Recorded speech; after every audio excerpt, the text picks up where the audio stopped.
अपने जीवन के अंतिम दिनों में राधा रानी ने अपने प्रियतम श्री कृष्ण से मिलने की प्रबल इच्छा की।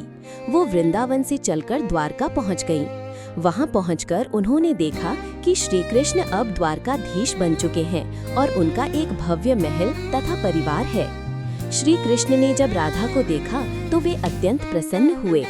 राधा के अनुरोध पर उन्होंने उन्हें अपने महल में एक सेविका देविका के रूप में रख लिया, क्योंकि वहाँ कोई भी राधा को नहीं पहचानता था।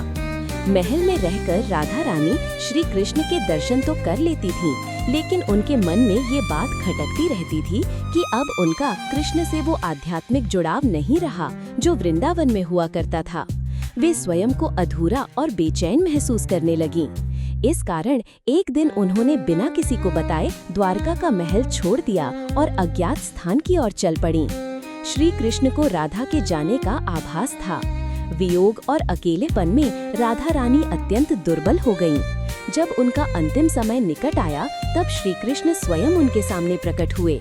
उन्होंने राधा से वरदान मांगने को कहा। राधा रानी ने कोई भौतिक वस्तु नहीं मांगी, बल्कि अपनी अंतिम इच्छा व्यक्त करते हुए कहा कि वो आखिरी बार उनकी बांसुरी की मधुर धुन सुनना चाहती हैं।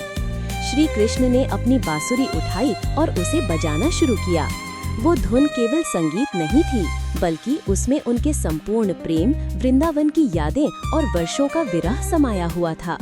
कहा जाता है कि उस दिव्य धुन को सुनते सुनते मुस्कुराते हुए राधा रानी ने अपनी आंखें बंद कर लीं और उसी प्रेम में लीन होकर अपने नश्वर शरीर का त्याग कर दिया। राधा रानी के इस प्रकार विलीन हो जाने के बाद श्री कृष्ण ने उसी क्षण अपनी प्रिय बांसुरी को तोड़कर फेंक दिया। ऐसी मान्यता है कि बांसुरी की असली श्रोता उनके प्रेम की आत्मा राधा के चले जाने के बाद अब वो बांसुरी कभी दोबारा नहीं बजाई जा सकती थी। ये पूरी कहानी राधा और कृष्ण के उस दिव्य प्रेम का प्रतीक है जो शारीरिक सीमाओं से परे था। उनकी मृत्यु कोई साधारण मृत्यु नहीं, बल्कि आत्मा का परमात्मा में पूर्ण रूप से विलीन हो जाना माना जाता है।